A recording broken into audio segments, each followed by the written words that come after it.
pour le bien-être de nos patientes et de nos patients, c'est d'avoir une approche holistique. Donc médicale, évidemment, c'est nécessaire, mais c'est pas que médical. Il faut évidemment accompagner sur plein d'approches holistiques, parce qu'on peut pas soigner juste avec du médical. On fait beaucoup, mais il y a des fois d'autres approches plus psychologiques, émotionnelles, un accompagnement émotionnel qui est vraiment aussi nécessaire.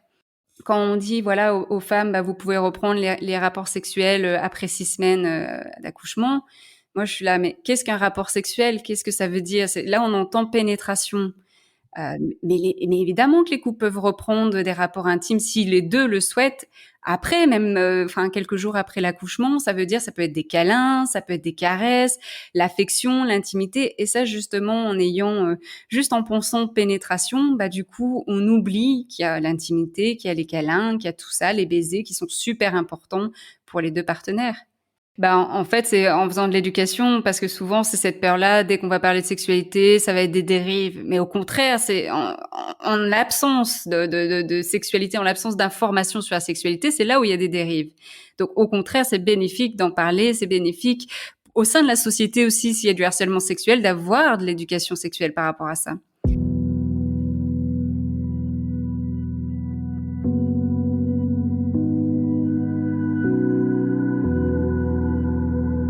L'entrepreneuriat attire de plus en plus de candidats. On dit que le sexe a toujours fait vendre. Pourtant, rares sont les entrepreneuses et entrepreneurs à oser franchir le pas du milieu de la sexualité. Il y a plein de choses à faire pourtant. Éducation, nouveaux pornos, applications, contraception, sex toys et autres accessoires. Il y a même un mot dédié pour les startups mêlant technologie et sexualité, la sextech. Vous pouvez trouver beaucoup de podcasts très intéressants sur l'entrepreneuriat, beaucoup de podcasts sur la sexualité sous toutes ses formes, mais qu'en est-il des deux ensemble? Les entrepreneuses et entrepreneurs dans la sexualité et le plaisir existent pourtant, mais ils peinent parfois encore à se faire voir et entendre. Il y a encore sûrement plein de place à prendre dans ce milieu, alors qu'attendez-vous si cela vous intéresse? Parce que peu importe vos peurs, il faut oser, comme souvent, et là peut-être plus. Mais l'entrepreneur ou l'entrepreneuse qui crée et vend des sextoys, qui réalise tous vos fantasmes, vous éduque sur votre corps ou monte un club libertin, rencontre en fait des problèmes souvent similaires à celui ou celle qui crée la dernière application à la mode, un jeu vidéo ou encore un restaurant. On verra quand même les quelques différences qu'il peut avoir. Le marché de la sexualité et des plaisirs est vaste, il touche tout le monde de plein de manières différentes et c'est pour ça que c'est un marché très intéressant. Avec le podcast de Talk, je vous propose de vous inspirer des entrepreneuses et des entrepreneurs qui ont osé.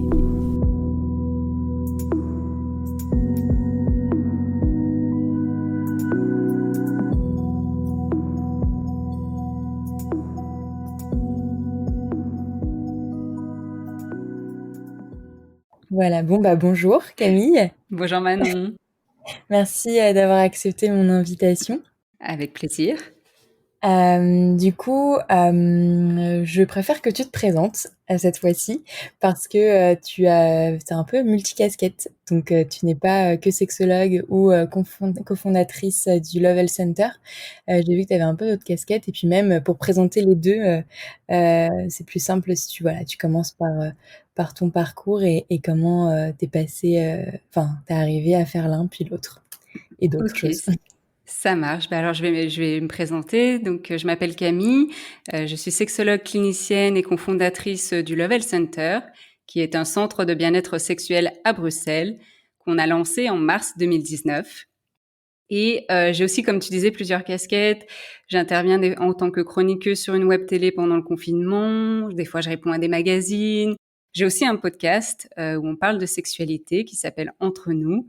Voilà, je touche un petit peu à tout parce que le métier de la sexologie, je trouve que c'est un métier c'est un métier qu'on doit inventer et il y a tellement de choses à faire en sexologie qu'on s'ennuie pas. Et par rapport à mon parcours, alors j'ai commencé avec une licence en psychologie en France et puis j'ai été amenée aux États-Unis. Et là, pendant les années aux États-Unis, j'ai pu faire des cours de sexualité humaine. J'ai pu faire du développement personnel, où là, j'ai vraiment travaillé sur moi, sur ma sexualité, mes relations aussi. Et puis là, j'ai vraiment décidé... Ah oui, non. Même pendant donc les années aux États-Unis, j'ai aussi été pas mal dans le milieu des startups et de la Silicon Valley, parce que j'étais à San Francisco. Donc, j'ai pas mal côtoyé, j'avais pas mal de connaissances qui travaillent à Google, Facebook, Instagram, Airbnb et tout ça. Et donc vraiment le milieu de la start-up et de l'entrepreneuriat, c'est quelque chose qui m'a beaucoup plu dès le début. Et puis je suis Ok. rentrée. Ouais. Et puis je suis rentrée. T'as vécu combien de temps là-bas du coup? Je suis restée 3 années. Ok. 3 années avec des allers-retours les dernières années entre la France et les États-Unis. Et puis j'avais quand même toujours ce rêve de devenir sexologue qui était là depuis mes 16 ans. Mais je ne savais pas comment y accéder parce que je ne connaissais personne dans mon entourage qui était sexologue. Et donc, j'ai fait mes recherches sur Internet et puis j'ai finalement trouvé un master en sexualité en Belgique. Et donc, ça Ça m'a... n'existait pas en France? Alors, en France, c'était surtout adressé aux médecins, psychologues, c'était plutôt des diplômes interuniversitaires. Et C'est vrai donc, que même encore maintenant en fait, et pour encore avoir regardé maintenant, un petit peu. ouais, Ok. encore maintenant. Et en Belgique, en fait, c'est plus ouvert. En fait, c'est accessible à des personnes comme moi qui avaient fait une licence en psychologie et puis un cheminement aussi en sexologie, mais c'est beaucoup plus ouvert, ouais. D'accord, ok. Est-ce que tu peux, désolée peut-être que je t'ai coupé, sinon continue. Je Et puis termine. après tu pourras peut-être, voilà, après tu termines et puis après plus préciser vraiment en quoi consiste finalement le métier de sexologue et en tout cas le tien et la manière dont tu le fais parce que je pense que même pour moi, tu vois, c'est pas encore forcément très clair et encore moins pour la plupart des gens, je pense. Ouais, Voilà. ça c'est sûr. Alors juste pour terminer, ouais, donc j'ai fait les 2 années de master en Belgique, et puis j'ai fait une certification en sexologie pour devenir sexologue clinicienne. Donc voilà, j'ai fait tout ce parcours-là avec un échange universitaire au Canada, qui est aussi vraiment en avance par rapport à la sexologie. Parce qu'ils ont un département dédié à la sexologie. C'est le seul, la seule université au monde qui a ça. Donc c'était vraiment un privilège en fait d'étudier là-bas. Et donc voilà. Et puis donc le métier de sexologue, comme tu me demandais, c'est souvent la question qui revient. Qu'est-ce que le métier de sexologue? Alors bah voilà, c'est un peu comme le psychologue, mais vraiment on va se pencher sur les questions intimes, relationnelles aussi, hein. Donc tout ce qui est les relations avec les partenaires, mais aussi la relation à soi, à son corps, à sa sexualité évidemment.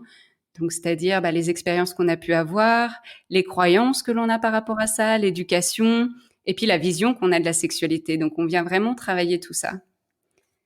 Et c'est pas seulement quand on a des problèmes, c'est souvent là les personnes qui disent: «Ah mais moi j'ai pas de problème» ou qui viennent seulement quand il y a des problèmes. Moi, je suis plutôt dans de la prévention, je suis plutôt dans l'accompagnement du bien-être sexuel. Donc, c'est-à-dire que j'accompagne des couples, même des jeunes couples, qui veulent justement avoir tous les ingrédients nécessaires pour faire perdurer la relation, mais surtout avoir une bonne relation, healthy relationship. Donc, c'est-à-dire avoir les moyens de communiquer, avoir les moyens d'exprimer les désirs, qui sont souvent on peut retrouver chez les femmes ce blocage par rapport à l'expression des désirs, se découvrir d'autres choses aussi. J'ai pas mal de clients qui sont dans la découverte d'alternatives dans la sexualité. Et donc, c'est super passionnant parce que c'est tellement vaste. Quand tu dis alternative, c'est marrant, tu penses alternative, enfin en tout cas peut-être tes patients pensent alternative à la pénétration, c'est alternative à quoi? Oui, alors en fait, pour moi, alternative, c'est vraiment avoir une vision super vaste de la sexualité. Donc, effectivement, ça peut être pensé au-delà de la pénétration. Souvent, je le redis dans les couples, mais je parle de sexe pénétratif et de sexe non pénétratif. Donc, je fais bien la différence quand je parle de sexe, de sexualité, parce que souvent, dans leur mode de pensée, c'est sexe égale pénétration. Donc là, Ouais. je viens remettre des mots et donc ça leur permet de faire toute une réflexion par rapport à ça. Et aussi, c'est des alternatives. Par exemple, c'est des personnes qui sont intéressées par des pratiques comme le BDSM, qui sont plus ouverts, qui veulent découvrir d'autres choses, qui veulent peut-être, oui, découvrir d'autres manières en fait d'approcher la sexualité, peut-être d'ouvrir leur relation aussi. Ils veulent être accompagnés par rapport à ça. Donc, j'ai déjà des personnes qui sont dans une approche très pensée, très réfléchie de la sexualité, qui veulent s'intéresser au slow sex, au tantra. Donc voilà, j'ai aussi cette clientèle-là qui est vraiment dans la découverte, la recherche, la curiosité un petit peu plus poussée que ce qu'on peut avoir à la normale, on va dire. Ah d'accord, donc c'est fou parce que là, ouais, ils viennent vraiment pour se faire accompagner dans leur réflexion et ils veulent se faire accompagner, voilà, par une professionnelle qui peut connaître, voilà, plein de domaines différents dans la sexualité. Et mais à quel moment, enfin, comment dire, quelles sont leurs démarches parce que voilà, moi aussi, j'avais l'impression que la plupart des gens, ils allaient voir un sexologue et que à partir du moment où ils avaient un problème. Euh, et donc, ces principes, enfin, t'arrives à avoir quand même aussi une majorité de gens qui viennent te voir dans ce côté prévention que tu as envie de mettre en avant, ou c'est toi qui dois venir un peu les chercher grâce au centre peut-être notamment, ou d'événements, ou voilà, d'autres démarches? Ouais. Bah, ce que je remarque souvent, c'est aussi dans son approche. Moi, je pense qu'on attire un genre de personne. Donc moi, j'attire, comme je suis quelqu'un d'assez ouvert et qui prône une sexualité un peu dans la prévention, dans la curiosité, dans l'exploration, j'attire aussi ce genre de personnes. Donc j'ai pas vraiment besoin d'aller les chercher. C'est déjà c'est des personnes qui me trouvent en fait. Et notamment, bah oui, avec le Love Health Center qui est dans le bien-être sexuel.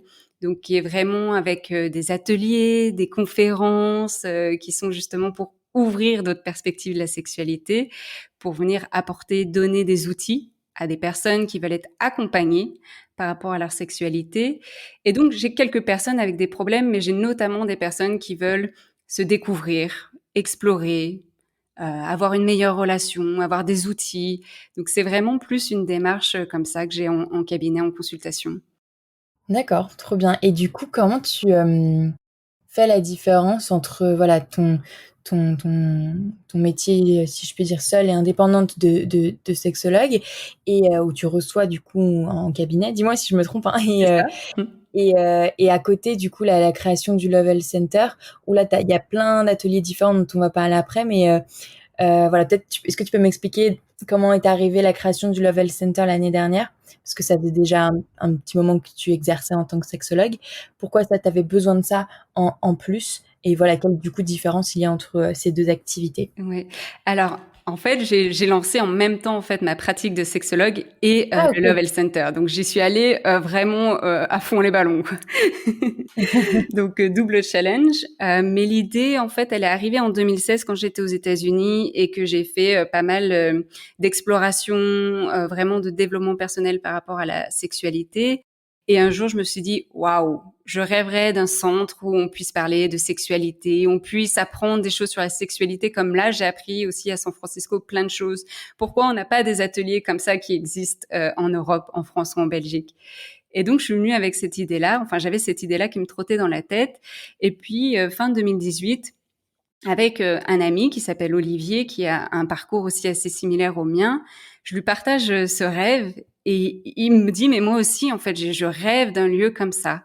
Et donc, on s'est associés et on a créé l'association, l'ASBL, comme on dit en Belgique, en mars 2019. Et on a vraiment lancé en même temps nos activités en tant que sexologue et aussi avec cette création du Love Health Center. Donc, je suis passée par un incubateur pour lancer le projet. Donc, j'ai été accompagnée en Belgique pendant plus de 3 mois par des coachs pour penser le business model, pour penser vraiment à la structure. Et c'est vrai que nous, dans notre démarche, c'était quand même assez innovant parce que, d'une part, on a le challenge de la thématique, c'est la sexualité. Et d'autre part, notre business model, on a essayé de se détacher un peu de business model et vraiment de partir de l'humain et des services et de vraiment pouvoir aussi avoir des choses qu'on puisse offrir gratuitement ou à moindre coût pour pouvoir permettre à un maximum de personnes d'en profiter aussi parce qu'on veut donner des ressources de qualité, mais on veut que ça puisse être accessible à un grand nombre. Donc pour ça, il faut aussi pouvoir le mettre d'une manière gratuite ou à moindre coût. C'est pour ça que du coup c'est une association, mais malgré tout, pour bien la faire vivre et surtout bien faire connaître l'offre, parce que voilà, comme tu disais, c'est un sujet pas forcément évident en tout cas à faire connaître, et surtout à faire appréhender aux gens. T'es passé par cet incubateur-là. Enfin, tu voyais vraiment ça comme une démarche entrepreneuriale, même si c'est associatif, c'est ça? Ah oui, oui, oui, parce que souvent on peut voir, on se dit dès que c'est une association, c'est pas de l'entrepreneuriat. Pour moi, c'est de l'entrepreneuriat. Je fais exactement les mêmes choses. Mon métier, c'est du marketing, c'est de la communication, c'est de la création, c'est aller dans les meetings, c'est de parler de mon projet, c'est de faire du speech. Donc c'est tout ce qui est entrepreneurial. Et le fait de la SBL, de l'association, c'est plus pour le statut, parce qu'en Belgique, souvent, la plupart des entrepreneurs se lancent aussi sous forme d'ASBL, d'association. D'accord. SVL, c'est le nom de fin, du statut associatif en Belgique, c'est ça? Oui, voilà, c'est ça. On parle pas D'accord. d'association, on dit ASBL, ouais. Ok. Et donc, du coup, donc c'était en même temps, ça, j'avais pas bien compris. Très bien. Et tu t'adresses autant, j'ai vu sur le site du coup du Level Center, autant aux particuliers que aux professionnels à travers du coup plein d'ateliers différents. Enfin là, je suis sur le site là pour les particuliers, il me semble. Et t'as autant voilà des ateliers de périnatalité que des cercles de parole, que de la méditation orgasmique, que le repas sexo. Alors ça, va tu m'expliques un peu plus. Que même évidemment de l'éducation sexuelle en privé pour un enfant d'une famille, enfin plein d'approches différentes, le vélo sexo aussi. Oui.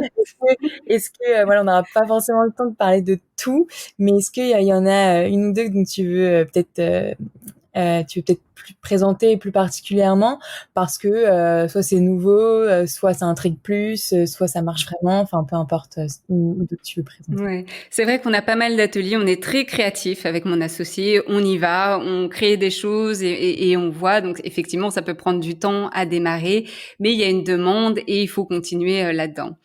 Alors, certains des ateliers dont tu parlais, vélo sexo par exemple, ça c'est quelque chose qu'on a mis en place, c'était l'idée de mon associé et en fait on allait dans les parcs à Bruxelles l'été dernier, on installait le vélo avec la pancarte vélo sexo et les gens pouvaient venir nous retrouver au parc et poser leurs questions intimes. Et c'était super intéressant parce que c'était très expérimental et on se rend compte que c'était aussi difficile, pour les personnes de venir, en fait, directement nous voir et nous poser des questions. C'était assez confrontant. Donc ça a été, un lessons point. On a vraiment appris, par rapport à ça. Mais en même temps, enfin si c'est la photo et de vous, enfin ça on doit bien voir ça de loin et ça intrigue quand même dans tous les cas. Donc même si on a au moins envie de voir ce que c'est, ce que vous faites, et au pire même si comment dire, on se confie pas directement sur place, l'idée c'est aussi peut-être de faire connaître ce que vous faites, ce que vous pouvez faire aussi au sein du centre, peut-être d'une manière plus intimiste que dans un parc, quoique moi je trouve ça peut être assez intimiste. Mais... Voilà, on essaye, on voit, on s'est rendu compte que c'était plutôt des gens du coup de l'étranger, voilà, des gens de l'étranger qui venaient nous voir et discuter avec nous. Après les personnes voilà plus francophones ou les Belges avaient regardé évidemment parce qu'on le voyait de loin, mais voilà un peu sceptique, un peu de manière rigolote, voilà un peu gêné. Donc c'était marrant de voir les réactions des gens. Juste ça, c'était super chouette. Le deuxième atelier dont j'aimerais parler, c'est la sexopérinatalité. Alors ça, en fait, c'est la sexualité autour de la périnatalité, donc c'est-à-dire autour de la naissance, donc grossesse et accouchement. Parce que ça, c'est un petit peu mon dada et c'est aussi quelque chose dont on se rend compte. C'est-à-dire que quand une personne est enceinte, elle est accompagnée, il y a des cours de préparation à la naissance, etc. Mais elle n'est pas forcément préparée à ce qui se passe dans son corps et ce qui se passe aussi au niveau de son intimité, au niveau de sa sexualité et les changements qui opèrent dans la relation aussi. Et donc pour ça, on a créé 6 séances avec des thématiques différentes en lien entre ce qui peut se passer pendant la grossesse et surtout en postpartum, où là, souvent, il y a aussi pas mal de bouleversements et que les couples se retrouvent un peu démunis et ne comprennent pas trop. Alors que Et là, pardon. Vas-y. Je disais, et là, du coup, c'est des ateliers, autant, il peut y avoir autant des séances avec la femme seule que l'homme seul. Alors, si on parle d'un couple hétérosexuel, après on pourra parler d'autres couples, mais et aussi des séances avec le couple ensemble, ou même des séances avec d'autres couples, comment ça Oui. s'organise? Alors là, les ateliers, c'est ouvert à toutes les personnes enceintes et avec leurs partenaires. Donc ça peut être une autre femme ou ça peut être un homme. Donc effectivement, c'est des couples hétérosexuels ou lesbiens. Et dans ces ateliers, ces 6 séances, ce qu'on essaye de créer aussi, c'est une sorte de communauté, c'est-à-dire que c'est plusieurs couples, donc c'est un groupe de plusieurs couples qui se retrouvent sur plusieurs séances et qui peuvent créer aussi du lien entre eux. Et donc ces couples-là, après, on sait que c'est pas évident d'avoir les couples ensemble en même temps sur plusieurs soirées, mais c'est vraiment notre objectif et d'avoir aussi en parallèle un accompagnement plus individualisé. Par exemple, si la femme elle a envie d'être accompagnée seule ou l'homme sur son rôle de futur père ou sur ce qui change aussi au niveau de la sexualité peut être accompagné aussi en parallèle. D'accord, OK. Et là, c'est des couples qui, pareil, ont envie de prévoir, enfin d'être en mode dans la prévention, ou ils ont déjà ressenti des petits problèmes, ou alors ils appréhendent des problèmes? Alors ça peut être de l'appréhension. Il y a souvent de l'appréhension hein, au niveau de la grossesse et tous les bouleversements qui s'opèrent.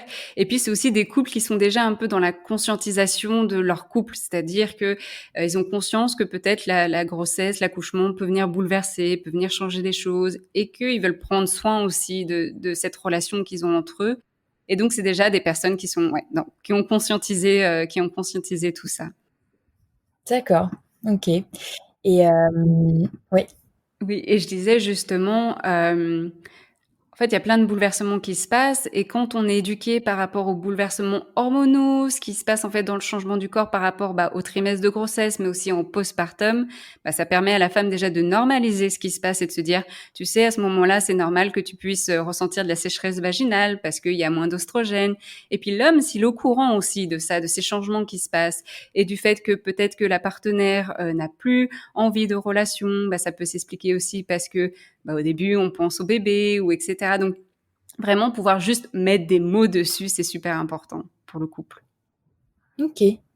Et comment ces couples-là, du coup, enfin, pardon, c'est quel type de couple? Est-ce que tu sais, genre, c'est que des gens de Bruxelles, c'est que des gens de la ville, ou est-ce que c'est aussi des gens de toute la Belgique qui peuvent venir te voir, de France ou d'ailleurs? Est-ce qu'ils, comment, ouais, comment ils te trouvent? Est-ce qu'il y a une tranche d'âge particulière, un revenu social, enfin un niveau social? Est-ce que voilà, comme pour toute entreprise, tu as un peu ta cible où tu sais qu'il y a des gens qui vont être plus ou moins ouverts sur la question et d'autres qu'il va falloir que tu, comment dire, évangélises un petit peu sur la durée, sur ces thématiques-là. Ouais. Alors pour l'instant, on n'a pas de recul par rapport à ça parce qu'on n'a pas eu l'occasion d'expérimenter plusieurs fois. Par contre, ce qu'on se rend compte, c'est qu'effectivement, c'est déjà des gens qui sont déjà éduqués là-dessus, qui ont déjà donc évidemment comment on dit, un niveau socioculturel quand même assez élevé, qui sont éduqués et qui sont plutôt des citadins. Mais ça peut arriver aussi des gens en dehors de Bruxelles, aux alentours de Bruxelles, qui peuvent venir. Mais ça reste des gens qui sont déjà parce que si on veut, comme tu disais, évangéliser, on va perdre aussi du temps. On aimerait avoir ces personnes-là qui n'ont pas encore conscience de l'importance. Mais pour le moment, ce qui est plus simple, c'est effectivement les gens qui sont déjà en recherche de ça, qui savent qu'ils ont besoin de ça et qui attendent plus que l'atelier qui existe pour y aller.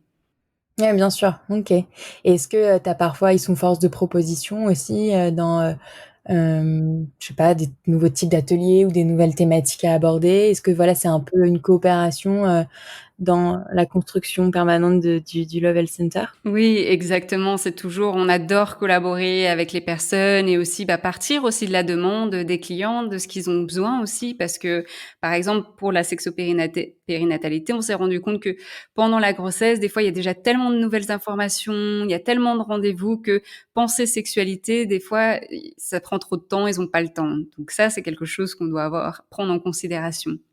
Après, au niveau professionnel, tu disais, voilà, on a notre site qui est adressé aux particuliers et aux professionnels. En fait, il y a d'autres ASBL, donc d'autres organisations, d'autres associations, qui sont venues à nous et qui nous demandent d'intervenir, que ce soit auprès des sages-femmes, pour faire une formation, en fait, pour les former à parler d'intimité avec leurs patientes. Parce que les sages-femmes ne parlent pas d'intimité avec leurs patientes? Alors, elle parle d'intimité, elle parle surtout aussi préparation, accouchement, etc. Après, il y en a certaines qui parlent sûrement de la sexualité, etc. Mais ce qu'on se rend compte, c'est que la plupart nous disent, on n'est pas outillés pour parler de sexualité, on ne sait pas comment l'aborder. Et des fois, nos patientes, elles ne l'abordent pas elles-mêmes. Donc, comment est-ce que nous, on peut intervenir, pas intervenir? Donc, on vient, D'accord. ouais. Elle parle en fait vraiment du bébé plus que de la femme. Enfin, C'est la santé du bébé, la santé de la d'accord. femme. Mais on parle pas forcément de la OK. santé sexuelle. OK. Oui, parce que c'est un peu optionnel, quoi. Enfin, c'est pas vital. On se dit c'est peut-être pas notre rôle ou on sait pas trop. Tant qu'on donne pas en fait entre guillemets la permission, c'est ok. Vous pouvez parler d'intimité ou alors si parce que ça arrive aussi que les sages-femmes ou d'autres ne soient pas à l'aise, d'autres professionnels ne soient pas à l'aise de parler de sexualité, c'est ok. Alors pouvoir donner des ressources, des personnes ressources, c'est-à-dire que la personne, la patiente, le patient, la patiente ne repartent pas sans une information, sans une recommandation d'un ou d'une autre professionnelle de santé. OK, d'accord. Ouais, non, ça paraît ouais, logique. Mais Mais et moi, tu vois, il y a une question, si tu dois connaître. J'entends beaucoup de plus en plus parler des doulas. J'avoue, je me suis pas non plus énormément renseignée sur le sujet, mais j'avais l'impression qu'elles avaient justement un peu un accompagnement un peu plus intime, intimiste, de tout ce qui est préparation à l'arrivée du bébé, mais aussi de l'intimité de la femme et du couple. Euh, Est-ce que ça pourrait se rapprocher, enfin, c'est un peu un entre-deux, entre la sage-femme et, et la personne qui va conseiller aussi, d'une manière un peu plus psychologique aussi, ou c'est encore quelque chose de différent? La doula, bah oui, elle vient pour accompagner psychiquement la maman, les parents dans leur choix aussi de comment ils veulent accoucher. Donc elle est là dans le respect, elle essaye de mettre tout en place pour que ce soit vraiment cocooning, pour vraiment que bah, la mère dans son travail d'accouchement puisse vraiment se concentrer sur les contractions, les vagues comme on appelle, et vraiment être dans sa bulle. Donc elle s'assure de ça. Et effectivement, après, voilà, je sais pas, tout dépend aussi, hein, j'imagine, des doulas, mais effectivement, comme elle a aussi cette relation proche, intimiste, c'est peut-être aussi un peu plus simple, ou c'est peut-être vers elle qu'on va se tourner pour parler de sexualité. D'accord, OK. Alors après, évidemment, hein, il y a des sages-femmes qui vont dire, nous aussi, on parle de sexualité. Donc, évidemment, il y a des sages-femmes qui parlent aussi de sexualité, qui parlent aussi de comment bah, reprendre une contraception aussi après l'accouchement, etc. Souvent, ça va être abordé sur cet aspect-là, la contraception. OK.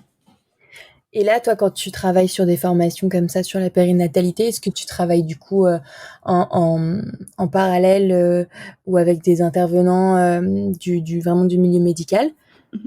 Oui, alors par rapport à ça, en fait, donc je collabore avec une association en Australie qui Ok. justement, ouais, qui justement s'occupe de tout ce qui est bien-être de la maman, allaitement, etc. Et moi, je travaille sur l'aspect vraiment intime aussi, sur leur application pour parler vraiment d'intimité à ces parents-là. Et donc, j'ai fait bah, énormément de recherches scientifiques sur ce sujet-là.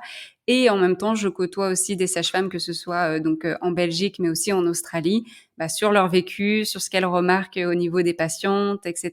Donc, c'est vraiment, on essaye de faire sur le terrain, du scientifique, mais aussi sur le terrain. Et plus on aura des témoignages, plus on aura des connaissances, et plus on pourra aussi mieux guider et mieux accompagner les personnes. Ok, non, mais parce que bon, on sort un petit peu du sujet, mais parfois j'ai l'impression, tu vois, que le milieu médical, euh, enfin voilà, qu'il y a un peu une confrontation du milieu médical envers des praticiens en sexologie qui soient pas médecins plus sexologues, ou ou envers voilà toute forme un peu plus spirituelle, psychologique de l'approche de la sexualité ou de la natalité. Et je trouve ça dommage, alors que voilà, on pourrait travailler ensemble, et qu'il y a clairement je pense, j'ai pas les chiffres là tout de suite, mais une demande des gens, ou en tout cas des femmes, d'être accompagnées d'une manière un peu moins froide, si je puis dire, qu'on peut avoir ou qu'on peut ressentir dans le milieu médical parfois. Ouais. Oui, exactement, c'est le grand débat, et c'est surtout bah, pour le bien-être de nos patientes et de nos patients, c'est d'avoir une approche holistique. Donc médicale, évidemment, c'est nécessaire, mais c'est pas que médical. Il faut évidemment accompagner sur plein d'approches holistiques, parce qu'on peut pas soigner juste avec du médical. On fait beaucoup, mais il y a des fois d'autres approches plus psychologiques, émotionnelles, un accompagnement émotionnel qui est vraiment aussi nécessaire. Donc effectivement, c'est un peu le débat, et ce qu'il peut avoir par rapport aux médecins, c'est vrai que souvent on peut dire qu'ils veulent voilà un peu avoir le monopole, hein, surtout par rapport à l'accouchement, on le voit. Mais il y a des sexologues, et j'en fais partie. J'ai un cursus universitaire, donc j'ai été formée à l'université, donc mes connaissances ne viennent pas du ciel, quoi. Ouais. Donc ça va, t'as pas besoin de te battre pour être reconnu, pour être légitime, ou tu vois. Ça n'empêche pas qu'on pourra toujours aussi re-questionner, et moi, même moi aussi, hein, je me remets toujours en question, mais quand même, j'ai des connaissances universitaires, donc je pense que je fais quand même attention à ce que je dis, et j'essaye vraiment aussi d'être dans la logique du bien-être de la personne. Donc, comment l'accompagner au mieux? Tu vois, par exemple, aussi juste pour peut-être terminer sur la périnatalité, mais quand on dit voilà aux femmes, bah, vous pouvez reprendre les rapports sexuels après 6 semaines d'accouchement, Moi, je suis là, mais qu'est-ce qu'un rapport sexuel? Qu'est-ce que ça veut dire? Là, on entend pénétration. Mais évidemment que les couples peuvent reprendre des rapports intimes si les deux le souhaitent. Après, même, enfin quelques jours après l'accouchement, ça veut dire, ça peut être des câlins, ça peut être des caresses, l'affection, l'intimité. Et ça, justement, en ayant juste en pensant pénétration, bah du coup, on oublie qu'il y a l'intimité, qu'il y a les câlins, qu'il y a tout ça, les baisers qui sont super importants pour les deux partenaires. Mm. Oui, ça pourrait même être est-ce que ça peut aller jusqu'à aussi tout ce qui est caresse clitoridienne et Complètement. puis même aussi la femme envers l'homme, je sais pas Mhm. moi, Du une sexe fellation, oral. sexe oral, voilà. Et on parle pas de tout ça en fait. Bah non, on limite souvent, on a encore une vision phallocentrée de la relation sexuelle qui est pénétration. Mais et du coup, ça revient un peu dans mes consultations. J'essaie vraiment d'ouvrir cette perspective-là. Et donc, dans les ateliers sexopérinatalité, on vient aussi donner de l'information par rapport au couple en disant, mais non, enfin, évidemment que votre sexualité va évoluer. Mais c'est pas négatif, c'est vous allez être dans l'apprentissage de nouvelles pratiques, c'est le moment où vous allez pouvoir explorer peut-être d'autres moyens d'explorer un peu plus le sexe oral ou des caresses ou d'autres positions aussi. Donc c'est vraiment l'exploration quoi à tout moment de la vie. C'est génial. OK, d'accord. Non, mais parce que, ça fait du bien, même si, bon, avec les interviews que je fais, j'entends aussi ce genre de discours, mais c'est cool de l'entendre dire, comme ça aussi, Ouais, quoi. c'est important parce que du coup, enfin, je me rends compte que les gens sont soulagés en fait d'entendre ce genre de discours. Ça normalise, ça déculpabilise et c'est comme ça qu'on pourra tendre vers une sexualité satisfaisante, qu'on pourra briser aussi les tabous sur la sexualité. Alors le sexe, je pense pas que ça soit forcément tabou parce qu'on en parle de partout, on le voit de partout. Par contre, la manière dont on en parle, ça, c'est encore tabou. C'est-à-dire, comment tu fais la différence? La manière dont on en parle, c'est-à-dire que c'est très limité, ça reste encore. Est-ce que les gens vraiment entre eux vont vraiment être honnêtes sur les orgasmes, par exemple? Entre amis, on peut dire ah ouais, moi j'ai eu plein d'orgasmes, des choses comme ça, mais sans être dans la vulnérabilité, dans l'honnêteté, dans le partage aussi, dans les expériences. C'est plus là-dedans que c'est tabou d'exprimer le plaisir, par exemple entre hommes aussi, hein, c'est tabou d'exprimer. Le sexe, non, parce qu'ils vont dire ouais, j'ai baisé ou j'ai fait ci, j'ai fait ça, mais vraiment dire ah ouais, là j'ai ressenti ça hier au niveau de mon pénis, c'était incroyable, tu vois, d'un autre niveau en fait. Oui, d'une manière tout simplement plus calme, sans exubérance, Et sans, sincère en fait, sincère. voilà, sans performance et oui, juste dire ce qu'on a ressenti comme on pourrait dire, alors la comparaison pas forcément meilleure, mais quoique, une émotion forte qu'on a ressentie en regardant un film, on pourrait très bien parler de la même manière qu'on a vécu une expérience, je sais pas, spirituelle et bah, une expérience sexuelle, on pourrait très bien en parler d'une manière, oui, voilà, sincère. Exactement. C'est peut-être l'émotion, tout ce qui est émotion est encore peut-être tabou. Émotion, vulnérabilité, c'est encore mal vu dans notre société de performance. OK. J'ai envie d'après d'aller évidemment sur la sexualité en général, même si on a déjà commencé, mais j'ai une dernière question, un peu sur, du coup sur, non 2 dernières questions sur la sexologie et sur le Level Center. Hem, qui fait quoi dans le Level Center? Parce que du coup vous êtes 2. Et comment tu t'organises? Là, c'est vraiment la question un peu plus, voilà, entrepreneuriale, comment on se sent après 1 an, quand on a lancé un si gros projet, comment on s'organise? Comment on s'organise? Waouh! Alors avec, mon associé, on est vraiment on carbure quoi, on carbure à fond, on se répartit en fait, c'est assez naturellement les tâches. Moi, je suis plutôt dans le digital et donc tout ce qui est, bah, les réseaux sociaux, j'essaye de faire fonctionner ça ou la newsletter ou les communications et cetera et puis lui, il est plus dans, les idées quoi. Il a plein d'idées, à la minute, vraiment. Donc ça, c'est chouette parce que lui, il va défoncer toutes les portes. Et puis moi, une fois que les portes sont ouvertes, je suis là, OK, alors, wait a minute. Et moi, je vais aller en profondeur, en fait. Donc c'est plutôt par rapport à ça, ouais. Lui, il va tout défoncer, voilà, il y va alors que moi, peut-être, j'aurais pu mettre des années avant de défoncer cette porte, tu vois. Et par contre, OK, maintenant, étape par étape, comment aller jusqu'au bout, quoi. OK, donc oui, là, c'est plus dans la réflexion où vous êtes vraiment différents et donc du coup un peu dans l'exécution. Lui va commencer les choses, il va vraiment se débroussailler et toi après tu vas en profondeur et tu vas régler les derniers détails et cetera. Exactement, et puis lui aussi se concentre vachement sur, du coup, la Belgique et moi sur plutôt le réseau international parce que j'ai pas mal de monde que je connais à l'international et donc vraiment faire les connexions, faire les projets plutôt à l'international et lui en Belgique. OK, d'accord, trop bien et donc pour l'instant vous êtes que 2. Et pour l'instant, on n'est que 2. On a aussi le propriétaire des lieux du Level Center qui est aussi qui fait partie de l'aventure parce que sans lui, sans ce lieu, bah ça changerait tout. Il est vraiment magique. C'est en fait c'est un bâtiment, c'est une maison qui fait partie du patrimoine de l'UNESCO en plein cœur de Bruxelles et c'est magique. Il y a vraiment une énergie qui se dégage de ce lieu.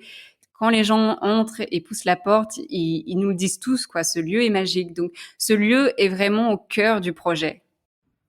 Trop bien, d'accord, c'était un choix hyper important pour toi, j'imagine? Hyper important. Quand on en parlait avec Olivier, moi je disais il me faut un lieu, il me faut le lieu que j'imagine, que je visualise. Et la même semaine, il rencontre du coup le propriétaire et il dit Camille, je pense que j'ai trouvé un lieu. Il me le montre, j'ouvre la porte et je fais oh, c'est là quoi. Frisson, c'est ici quoi, je le sais. Trop bien, d'accord, ouais, pour toi, c'était, avant même de trouver le lieu magique et comme celui-ci, c'était indispensable pour toi d'avoir un lieu physique, en fait. T'aurais pas imaginé faire ce que tu fais, à distance, ou en tout cas, que, ponctuellement parce qu'avec le Covid, j'imagine que vous avez dû vous adapter, mais c'était important d'avoir un lieu physique où se rencontrer physiquement. Ouais, c'est une bonne question parce que c'est ce qui est revenu aussi à l'incubateur où certains coachs me disaient mais pourquoi un lieu physique? Vous n'avez pas besoin d'un lieu physique, quoi. Déjà, d'une, ça coûte de l'argent, faut un loyer, etc. Faites en ligne. Et vraiment, moi, j'avais du mal à partir sur du en ligne. Donc, il me fallait le lieu puisque je voulais que les gens puissent se rencontrer, puissent parler, que ça approche, qu'il y ait toute une dynamique qui s'installe. Et c'est vrai qu'avec le Covid aussi, bah, ça a donné un petit coup de pied au cul. Et donc, moi, je me suis vachement lancée sur les trucs en ligne, les consultations, les web télé, les conférences. Et il y a quand même, voilà, j'aime bien quand même le en ligne, pas le en ligne, le sur place, justement. Et donc, on va voir, mais c'est quelque chose où on reste assez ouvert par rapport à ça. Mais le but, c'est de pouvoir ouvrir aussi d'autres centres comme ça, un peu partout. Trop bien, donc bientôt en France. Et bientôt en France, oui. Bah, moi, je suis lyonnaise, donc le Ouais. deuxième, j'aimerais bien que ce soit à Lyon. Donc pareil, je commence à faire du repérage aussi à Lyon, les personnes avec qui on pourrait collaborer, faire des ateliers, faire des choses comme ça. Donc s'il y a des personnes de Lyon qui nous écoutent, peuvent me faire signe. Bah, c'est trop bien, j'ai fait mes études à Lyon du coup, j'imagine, enfin, j'aime trop cette ville, quoi et juste là, ces questions perso, mais tant pis, t'as déjà une idée de quartier que t'aimerais bien, où t'aimerais bien être? J'ai l'impression de Croix-Rousse, mais à voir. Ouais, c'est ce qu'on s'y enfin, oui, au premier abord, on pourrait se dire c'est peut-être là le plus approprié, même en termes d'ambiance et tout, Ouais. mais heu, ouais, OK, sinon, Ouais. Bas des Pentes ou ouais, enfin, après dans ce quartier-là, quoi. Ouais, à voir où ça se mettra, mais vraiment, voilà, avoir un centre, en fait, qui soit une plateforme d'interconnexion, que les gens puissent avoir des ressources par rapport à la sexualité, avoir différents ateliers, et pas forcément nos ateliers, hein. On promeut aussi les ateliers des autres personnes avec qui on collabore, que vraiment les gens viennent dans notre centre et se disent, bah, OK, aujourd'hui, j'aimerais bien travailler sur, bah, me faire plaisir, donc peut-être avoir un atelier de masturbation. Donc OK, il y a un atelier de masturbation qui se fait là-bas, OK, j'y vais. Ou aujourd'hui, bah, j'aimerais bien, bah, tiens, je suis enceinte de 5 mois, avec ma partenaire, on aimerait bien faire des ateliers sexo-périnatalité. OK, on peut venir ici. Trop bien. OK. Et bah, écoute, j'espère que ça va se faire et hem Et ensuite, qu'est-ce que je voulais dire? Oui, tout à l'heure, on a mentionné, tu vois, je t'ai mentionné le petit combat qu'il pouvait y avoir parfois entre, le milieu médical avec les médecins, voilà, et d'un autre côté, les sexologues non médecins, et tous les gens qui peuvent travailler, autour de la sexualité, de la périnatalité et cetera, d'une manière plus intimiste et plus psychologique. Moi, j'imaginais ça un peu comme parfois un combat ou des obstacles ou voilà, une petite question de légitimité. Est-ce que, il y a des critiques, des obstacles que tu as pu rencontrer, depuis que tu as commencé à entreprendre, bah, autant ta formation pour devenir sexologue et à dire voilà, je veux être sexologue, que en même temps, puisque ça s'est fait en même temps quand tu as monté le Level Center, que ce soit voilà d'hommes et de femmes que tu as rencontrés ou même de ta famille ou ton entourage. Ouais, c'est une très bonne question. Par rapport au métier de sexologue, alors comme je disais, à 16 ans, j'avais vraiment envie de faire ce métier-là et surtout, la première chose qui m'est venue, mais c'est comment l'affirmer au sein de ma famille, au sein de mes amis, de dire: «J'ai envie d'être sexologue», tu vois? C'était Et surtout à 16 ans. surtout à 16 ans. Mais c'était donc très confrontant et c'est grâce au développement personnel, à l'accompagnement, à être suivi par des coachs, vraiment travailler sur ses peurs, sur ses obstacles, que vraiment, à 25 ans, j'ai fait, OK, j'ai pas envie d'attendre 40 ans, je suis prête, je le fais maintenant. Peu importe ce que les gens pensent, je dois le faire maintenant. Ouais, c'était Je enfin dans devais. cette époque. Je devais, j'avais pas de temps à perdre, peu importe ce que les gens pensent, je vais pas être ralentie par ça. Alors évidemment, après, voilà, il y avait des gens un peu sceptiques ou un peu qui rigolent, hein, quand tu dis que t'es sexologue, tout de suite on a une vision de la sexologue ou du sexologue et on rigole un peu. Bref, je les laisse rigoler, moi je continue ma route. Et puis par rapport au centre, il y a eu quand même beaucoup de retours positifs et de dire waouh, mais c'est génial, c'est des choses qui manquent. Donc beaucoup cet enthousiasme. Euh, c'est beau l'enthousiasme, mais il faut encore que les gens poussent la porte en fait. Donc il y a encore cette étape entre les gens qui sont intéressés et qui n'osent pas, les gens qui n'osent pas du tout, les gens qui sont pas encore intéressés, les gens qui critiquent direct. Donc on a un petit peu ce mélange de personnes et c'est aussi normal parce que c'est la sexualité, donc c'est pas comme ouvrir un restaurant ou du zéro en vrac, zéro waste et tout ça. C'est pas encore dans l'air du temps, mais ça arrive, ça arrive, tu vois, ça bouillonne en background, quoi. Il y a plein de choses qui se passent. Il y a des podcasts, des comptes Instagram, il y a des choses qui se passent et ça va exploser, je le sais. Donc il faut être là. Ouais, c'est sûr. Mais OK, d'accord et c'est marrant parce qu'ils ont été peut-être que ça paraissait plus concret d'ouvrir un lieu, et là, pour le coup, le fait qu'il y ait un lieu physique, ça t'a peut-être aidé à montrer que c'était quelque chose de palpable comme projet, que c'était pas juste, farfelu, que de vouloir être sexologue ou de travailler dans la sexualité. Exactement, et qu'il se rend compte que oui, je veux pas juste simplement entre guillemets être sexologue, mais aussi entreprendre dans la sexologie, faire avancer les choses à ce niveau-là, permettre d'autres visions et d'avoir le lieu physique aide aussi. Alors attention, il y a encore des travaux et tout ça, donc il y avait encore des remarques sur oui, mais il y a beaucoup de travaux et tout ça. Là, on a quand même pas mal avancé grâce au confinement, hein, ça a été une chance. Ça a laissé Ouais, ça a laissé le temps, en fait, comme toutes nos activités étaient en stand-by, sauf les consultations en ligne, mais les activités étaient en stand-by. Du coup, mon associé s'est mis à fond dans les travaux et ça a vachement bien avancé. Donc là, les gens, ça y est, ils voient le avant-après, ils font waouh, ok, eux, ils rigolent pas ces deux-là, quoi. Trop bien. OK. Donc, donc, donc voilà, petit à petit, les gens commencent à nous connaître, commencent à savoir comment on fonctionne et on va avoir, je pense, de plus en plus de soutien. Mais évidemment, les débuts sont difficiles et heureusement qu'on est deux, en fait, heureusement. Parce que Ouais. c'était très difficile. Ça, enfin, tout seul, on se l'est dit, on aurait abandonné déjà plusieurs fois, quoi. Ah oui, oui, c'est sûr. Enfin, même si, parfois on peut se dire qu'entreprendre seul, ça doit être voilà, une liberté, une facilité peut-être de prise de décision pour aller plus vite ou quoi, mais le soutien d'être à 2 est quand même, un peu indispensable. Surtout quand, après, voilà, il faut avoir aussi un associé, une associée avec qui on s'entend bien. Donc ça, c'est pas non plus dans tous les duos.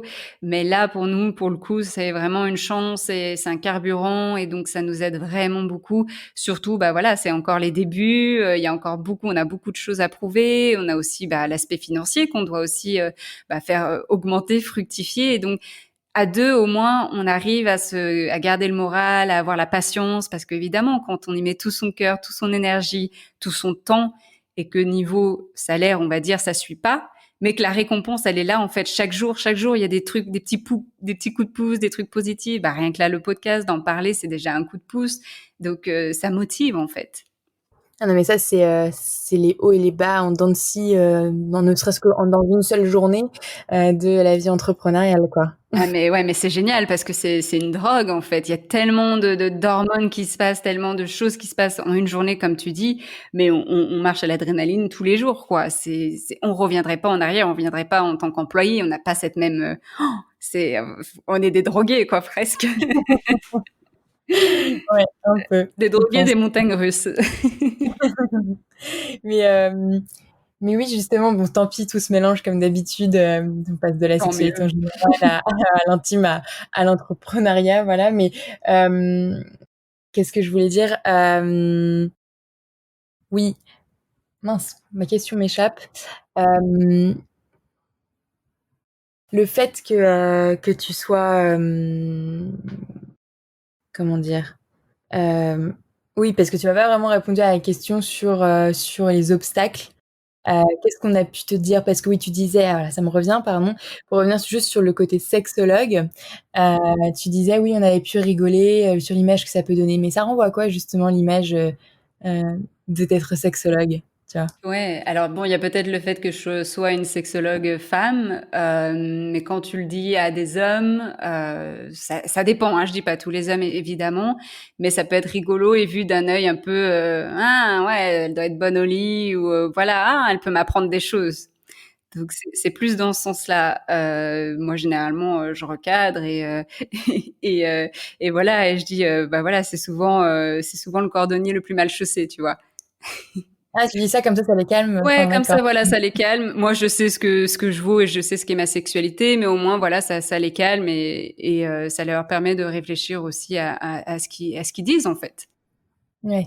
Ok. Et c'est principalement des hommes qui t'embêtent avec ça ou ça peut être des femmes, j'imagine. Alors, non, c'est plutôt les hommes. Après, les femmes, c'est plus, j'ai l'impression que c'est plus, alors, il y a entre le mix, hein, ça peut être de la gêne, des fois, ou ça peut être de la curiosité, mais souvent, ça peut être de la curiosité et on veut demander des choses, mais on n'ose pas demander, tu vois. Tu le ressens. Ouais. Ok. Et oui, donc ça me fait penser, mais ça c'est autant dans des personnes voilà, que tu vas rencontrer dans la vie de tous les jours, dans ta vie quotidienne et privée, que peut-être aussi dans ton côté professionnel. Je sais pas, tout à l'heure on parlait justement des travaux, c'est ça que je voulais te demander aussi. Euh, les financements, tu vois. Tous les podcasts que j'ai fait, ça, enfin quasiment, ça a souvent été le problème, tu vois, la question, les critiques, les combats, les obstacles. Souvent on m'a dit le financement, trouver une banque, c'était un enfer. Est-ce que par exemple, quand toi, tu as présenté le projet avec ton associé à, je sais pas moi, des subventions publiques, j'imagine, puisque c'est une association, mais ou même d'autres sources de financement, tu as pu avoir ce genre de critiques, de retours, comme tu viens de me les dire, ou encore d'autres? Oui, alors nous on a fait une campagne crowdfunding parce qu'on a Ah, décidé ok. de pas demander à des banques parce qu'on sait tous les obstacles que l'on va avoir. Donc on fait financement fonds propres et aussi donc le crowdfunding qui a eu lieu de novembre jusqu'à février de cette année. Ça a été aussi plusieurs mois intenses. Hein, le crowdfunding c'est quand même C'est un long intense. crowdfunding. Ok, t'es passé par quelle plateforme? C'était avec une plateforme belge qui s'appelle GrowFunding, Ok. Grow Funding. Et on a été super bien accompagnés et on a récolté un peu plus de 10 000 euros. Ok. Génial. Donc voilà, on visait, alors bon, c'était aussi ça le challenge, hein, je crois qu'on visait 18 000. Moi, ça me semblait un peu trop, mais on a atteint 10 000 ou entre 10 000 et 12 000. Et donc ça nous permet de financer déjà quelques travaux et des permanences aussi qu'on souhaite offrir aux jeunes, donc des permanences sexo. Oui, parce que j'ai vu qu'il y a des permanences, c'est quoi l'âge? C'était 15, C'est entre 24 ans. 16-24. Ouais. D'accord. Pourquoi tu t'es arrêtée à 24? Parce que du coup, je me sens vieille maintenant. C'est ce que je disais aussi, je disais pourquoi pas 25? Bon, c'est pour mettre une limite et se dire généralement après les gens commencent à travailler vers 25 et donc ont peut-être Oui. un peu des moyens de payer. Là, c'est vraiment offrir l'opportunité à des jeunes qui n'ont pas forcément les moyens ou qui viendraient pas pousser la porte à pouvoir poser des questions intimes. Ok, bien sûr. Donc ouais, là, c'est un accès gratuit pour les jeunes en toute confidentialité, j'imagine. Exactement. Et en ligne, là, cet été, on le fait en ligne pour les jeunes, ouais. Ok, trop Et, trop bien. et puis, tu Oui, parlais aussi des subventions. Alors, effectivement, comme on est une association, on peut faire des subventions. Donc, on a déjà déposé des dossiers. C'est des gros dossiers, ça prend énormément de temps. Et ça, pour l'instant, on n'a que des refus parce que, en fait, en fait, dans les subventions, il faut qu'ils te mettent dans une case, quoi. Soit tu corresponds à la santé, soit tu corresponds à l'éducation, soit tu corresponds à ci. Mais nous, notre approche, elle est holistique. Donc, on rentre dans plusieurs cases. Et donc, on voit que là, pour le moment, c'est ça qui pose problème. Donc voilà, on y travaille, on sait que ça prend du temps, c'est de l'apprentissage, mais voilà, pour l'instant, ça porte pas encore ses fruits. OK, d'accord, parce que, est-ce que, tu vois, en Belgique, moi je connais que, Bruxelles et hyper rapidement encore, tu vois? J'y suis allée que quelques fois et voilà, juste pour sortir voir des amis et je connais pas trop, l'environnement ou la culture et j'ai cette image que, je sais pas, ça pourrait être un peu plus ouvert quand même sur la sexualité. Est-ce que ça l'est vraiment ou ça dépend vraiment des endroits en Belgique? Est-ce que tu penses que le sujet est quand même, ne serait-ce que le fait qu'il y a un master, tu vois, pour toi, il y a quand même un accueil sur la sexualité et une éducation, une mentalité qui est quand même un peu plus ouverte déjà que qu'on pourrait avoir en France, par exemple. Ouais, c'est marrant ça, parce que c'est tout le temps la question qui revient. Les Français me disent: Ouais. «Alors les Belges, ils sont comment?» et les Belges me disent: «Alors les Français, ils sont comment?» tu vois? Non, mais parce qu'on parle souvent du Canada, tu vois. Moi, j'avais vraiment le Canada en tête. Ouais. Après, j'ai eu un peu l'Allemagne aussi, bon, parce que j'y suis allée. Bon, Canada, États-Unis surtout quand même. Ouais. Et tu L'Australie vois, la aussi. Belgique, ouais, ça, je savais pas pour l'Australie et en même temps, ça m'étonne pas trop, mais la Belgique, c'est tellement proche de nous, enfin, qu'on n'y pense pas forcément, alors qu'en fait, c'est une culture différente aussi. Donc, Bah, comme tu disais, moi je trouverais en fait à la fin en fait j'ai fait le master et je me disais bah après je vais rentrer en France et j'ai vraiment senti que pour lancer le projet et pour lancer ma pratique de sexologue, je devais rester en Belgique parce que c'est déjà un plus petit pays, mais surtout comme tu dis, il y a le master, il y a des études en sexologie, il y a plusieurs certifications en sexologie en Belgique, il y en a aussi des privés, des publics et puis il y a toute cette éducation, j'ai l'impression que les Belges sont quand même un petit peu plus ouverts quoi sur la sexualité et en tout cas nous offre l'opportunité aux gens de pouvoir se former à ça. Alors qu'en France, c'est vraiment, des fois, c'est encore un petit peu réservé, j'ai l'impression, à certaines personnes, certaines professions. d'accord. OK. Donc, ouais, il y a un peu le côté, institutionnalisé plus en France qui bloque, ça? Ouais, j'ai l'impression. Et comme la Belgique aussi, c'est plus petit, bah, tout va beaucoup plus vite. On se connaît, le réseau de sexologues, bah, on se connaît quand même, on connaît, voilà, pas mal de monde. Donc, j'ai l'impression que tout va un peu plus vite, quoi. Et la France, ça prend un peu plus de temps. OK, d'accord. Et hem et oui, du coup, je voulais, tout à l'heure, on parlait toujours aussi voilà, des obstacles ou des gens, des remarques qu'on avait pu te faire. Est-ce qu'il y a dans tout ça, il y a des questions, qu'on te pose trop souvent et peut-être que moi je t'ai posées ou des choses dont on a marre ou qui sont un peu, oui, qui te révoltent un petit peu, tu vois? Hem, Marre des questions, non, quand c'est dans la curiosité encore ça va. C'est plus quand les gens, tu les sens fermés d'esprit d'avance et qu'en fait tu dois te battre, tu sens que tu dois te «battre» entre guillemets pour, partager ton opinion. Donc là, c'est plus moi j'ai plus de problèmes quand les gens sont déjà fermés d'esprit et qu'ont une vision, très limitée de la sexualité et je me dis: «Oh là là, mais je dois reprendre toutes les bases avec eux en fait, avec ces personnes-là». Donc là, c'est plus là où moi ça m'épuise quoi. Donc je perds pas trop mon temps là-dedans. Par contre, quand c'est des gens qui sont ouverts, qui sont curieux, et même s'ils connaissent pas grand-chose, parce que des fois j'ai des personnes qui ne connaissent pas grand-chose de la sexualité, mais qui ont envie d'apprendre, mais là j'adore. Là il y a rien qui m'embête et je suis vraiment dans l'accompagnement et on y va étape par étape et on reprend ce que la personne connaît pas, là où elle veut travailler et on y va ensemble quoi. OK. Et les blocages, les personnes qui sont complètement bloquées, est-ce que parfois, voilà, tu peux peut-être en rencontrer dans le cadre de tes, bon, c'est confidentiel, j'imagine, je sais pas, mais dans le cadre de tes consultations, par exemple en couple, tu vas avoir quelqu'un qui est très ouvert ou qui veut s'ouvrir et l'autre personne qui l'est pas ou veut pas ou le prend comme une attaque personnelle et là, tu es obligé de te confronter à cette personne hyper fermée. Heu, comment comment tu fais? Enfin, j'ai 2 questions, c'est comment tu peux faire et comment, et aussi d'où ça v en général ça vient? Est-ce que c'est un blocage, psychologique, d'expérience personnelle? Est-ce que ça va être un blocage politique? Est-ce que ça va être un blocage religieux? Tu vois? Enfin, parfois j'ai l'impression qu'il y a tout qui est mélangé, tu vois? Il y a d'autres gens qui vont dire: «Mais non, c'est parce que telle personne est conservateur de tel parti ou de telle religion» et moi parfois j'ai l'impression que ça vient juste de nous et que c'est juste un blocage, psychologique. Ouais, alors, bah, la sexualité, c'est holistique, donc évidemment, ça va toucher plein de choses. Ça dépend, dans quelle culture tu as baigné, dans quelle éducation tu as baigné, dans quelle religion tu as baigné aussi, donc les expériences aussi que tu as eues. Donc il y a tout ça et c'est vrai que dans un couple, c'est quand même un peu c'est la normalité en fait d'avoir un couple où il n'y a pas forcément des fois la même vision ou les mêmes envies ou des fois des blocages un peu plus. C'est quand même c'est rare de voir des couples où ils sont tout de suite au même niveau, ça arrive. Et là, quand il y a des couples où il y a des blocages, alors j'ai jamais vu vraiment des gros blocages parce que pareil, peut-être dans les personnes que j'attire et surtout moi dès les premières consultations, je dis que je veux des gens motivés, qui sont prêts à avancer, qui sont prêts à aller en dehors de leur zone de confort, etc. Donc ils savent dès le début. Donc j'ai moins des personnes qui sont bloquées comme ça. Après, il y a des fois des petits blocages et ça peut venir des expériences passées qu'il y a eu au niveau de la sexualité, des croyances que l'on peut avoir sur la sexualité, des fois un manque de connaissances aussi. Des fois, c'est pas qu'on n'a pas envie de faire, c'est qu'on ne sait pas comment faire. Et donc, je les accompagne sur le comment faire étape par étape. Et ensuite, les blocages, évidemment, si on travaille tout ça, tout l'aspect de l'éducation, l'information, des blocages qu'il y a pu avoir, des étapes à faire, ça coule de source après. Ok, d'accord.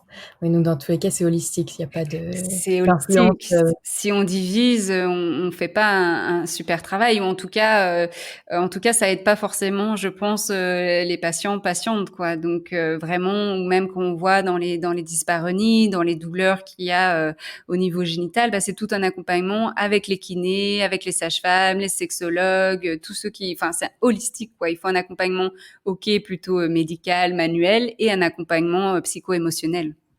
Mhm. Ok. On arrive un peu sur la fin, mais j'ai toujours une question, enfin, je la pose pas tout le temps, mais là, vu toute ton expérience et en plus à l'international, j'imagine que tu vas avoir des idées, j'espère. Est-ce que tu aurais des idées d'entreprise ou d'association, justement, qu'il faudrait mettre en place? Surtout que tu as pu voir, j'imagine, peut-être pas mal de choses qui se font aux États-Unis notamment, ou en Australie, ou ailleurs encore à l'étranger, que tu trouves qui manquent en France ou en Belgique ou même en Europe en général. Peut-être qu'on n'est pas encore prêt, mais qui pourraient arriver et qui seraient intéressants en tout cas d'essayer ou d'adapter. Ouais, ça serait d'avoir. Alors après, je sais pas si on parle d'entreprise, mais c'est d'avoir des ateliers autour de la sexualité. Je reviens là-dessus, mais vraiment avoir des ateliers dont on entend peu parler ici, quoi. Sinon, au niveau des entreprises, oui. Alors des ateliers, donne peut-être des exemples parce que après c'est un peu enfin, demander à ce que tu aies des concurrents, mais bon après c'est une bonne chose aussi. Oui, c'est ça. En plus, on est plus dans la collaboration et puis plus on ouvre, plus les gens vont être aussi réceptifs et plus il y aura de la demande, en fait. Ça va plutôt être effet boule de neige positif que négatif. Mais tout ce qui est atelier, je sais pas, par exemple, aux États-Unis, il y a les ateliers de masturbation et ça, c'est encore, Je t'ai pas demandé de préciser, mais peut-être que ce serait bien. oui, donc ça, on souhaite le faire, on souhaite le faire au Lovell Center. D'ailleurs, il y a un atelier masturbation homme qui va être planifié pour la rentrée. Mais c'est d'avoir des choses qu'on ne découvre pas ici. Et donc au niveau des entreprises, en fait non, ça serait peut-être pas forcément dédicacé entièrement à la sexualité, mais peut-être des entreprises qui, par rapport à ce qu'elles font, par exemple, la dernière fois, tu as eu Abricot, qui est un site de rencontre, mais ça peut être aussi d'autres sites, qui vont avoir cet aspect aussi sexologie, et donc vont faire appel à des sexologues, par exemple, pour l'accompagnement bien-être sexuel. J'ai une autre plateforme aussi qui me contacte et là c'est plus une plateforme qui s'occupe du bien-être des parents et donc il y a l'aspect aussi on fait appel à des sexologues. Donc plus dans une démarche des entreprises à ouvrir ce pan-là pour le bien-être aussi mental et personnel de leurs employés.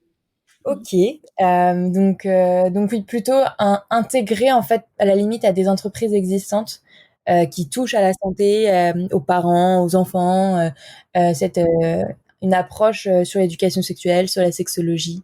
Exactement, ouais, pouvoir Parce que le ouvrir. service finalement et peut-être l'améliorer quoi. Ouais, et de pouvoir justement me dire, en fait, c'est normal, c'est cool. Ok, par exemple, il y a des entreprises, on vous offre des cours de yoga parce que c'est bon de prendre soin de soi, etc. Mais la santé sexuelle fait partie de notre santé aussi. Donc, ok, une entreprise qui va favoriser ça va aussi normaliser le fait que c'est ok que vous preniez soin de votre vie intime aussi, votre vie de couple, que c'est important que vous soyez bien seul et bien dans votre couple. Ah non, mais moi je suis complètement d'accord, mais c'est juste que là je suis en train d'imaginer si je devais convaincre, je sais pas, une entreprise, un gros groupe de d'installer, imaginons, voilà, c'est toi ou moi, on vend ce genre de formation, enfin, du coup, toi, clairement, à une entreprise, faut quand même la convaincre parce que je pense que, je sais pas, la première réflexion qu'elle va se dire, peut-être, ça va être, mais j'ai peur que, du coup, après, ça dégénère ou qu'il y ait des harcèlements sexuels ou que, enfin, tu vois, qu'elle mélange tout. Comment lui présenter ça d'une manière, et lui effacer toutes ses peurs, quoi. Ouais. Bah, en fait, c'est en faisant de l'éducation, parce que souvent, c'est cette peur-là, dès qu'on va parler de sexualité, ça va être des dérives. Mais au contraire, c'est en l'absence de sexualité, en l'absence d'informations sur la sexualité, c'est là où il y a des dérives. Donc, au contraire, c'est bénéfique d'en parler, c'est bénéfique au sein de la société aussi, s'il y a du harcèlement sexuel, d'avoir de l'éducation sexuelle par rapport à ça. Et donc, c'est d'apporter ça dans cette démarche-là. Et puis, bah, il y a des entreprises qui déjà nous contactent. Donc, ça va être aussi un peu effet boule de neige. Ça va déjà être en premier lieu des entreprises qui ont conscience, qui sont les early users et qui ont pris conscience déjà de ça. Effectivement, pour les autres, ça va être aussi de l'éducation et de montrer que si on en parle, justement, c'est pour le bien-être de vos employés, mais aussi de la société, du coup. Mmh. OK. Bah, génial, on va finir là-dessus. Merci beaucoup, Camille, pour avoir répondu à toutes mes questions, dans tous les sens. Merci, j'ai Et adoré. je pense que, j'en aurai plein d'autres, tu vois? Typiquement, je pense que, je vais avoir des questions sur: «C'est quoi les ateliers de masturbation?» Mais bon, ça sera rendez-vous sur ton site, du coup. Ouais, oui. Mais, Sur mon Instagram, tu peux me poser des questions et pas de souci. OK, très bien. Et bah, écoute, génial, et puis, bah, très bonne continuation. Merci. Merci d'avoir écouté jusqu'au bout. J'espère que cet épisode vous a donné envie de vous interroger sur votre sexualité, vos envies, vos désirs, d'aller voir les ateliers proposés au Love Health Center. Pour en savoir plus, n'hésitez pas à vous rendre directement sur le site love-health-center.org ou encore le site de Camille Bataillon qui est tout simplement camillebataillon.com. Enfin, merci encore d'être de plus en plus nombreuses à écouter les épisodes de Talk Podcast. Si vous avez apprécié autant que moi cet épisode, n'oubliez pas d'aller faire un tour sur Apple Podcast pour mettre 5 étoiles et même un petit commentaire d'encouragement ou de suggestion. N'oubliez pas de nous suivre sur Instagram également. Je vous le rappelle, le compte du podcast a été fusionné avec le compte de notre concept store créé avec Camille. Vous trouverez donc maintenant tout sur Talk-8 Universe. Merci encore et à très vite.